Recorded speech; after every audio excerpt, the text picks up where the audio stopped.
Hi there. So let me show you around the requirements section of Bright Green Projects. To begin with, I'm just going to explain what we actually mean by a requirement.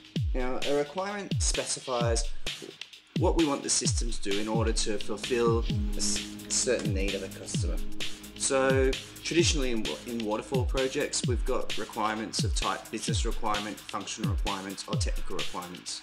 Whereas in the Agile world, we're talking about things like epics, user stories, and features.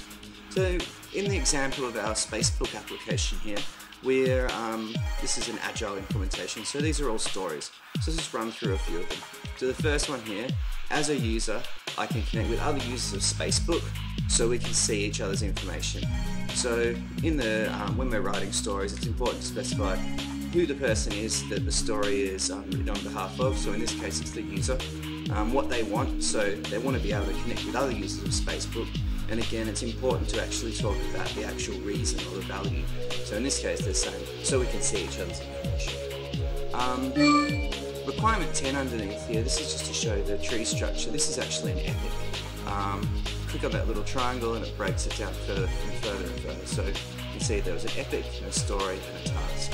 So let's just run through a few of these other requirements we've written here. So as an advertising executive, I want to know users' profile information so that I can target relevant users, so get a different user perspective there.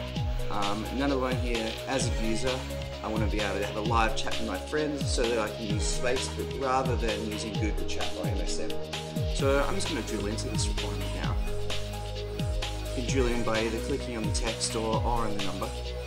And now we're in the detail view, where we've got lots more details about this requirement. And just to talk about the different types here, if this is a story, if I wanted to potentially change to something else, like an epic or technical requirement, it's just a matter of being changed it there. So we go, that's what we use the requirements section of Bright Green Projects for.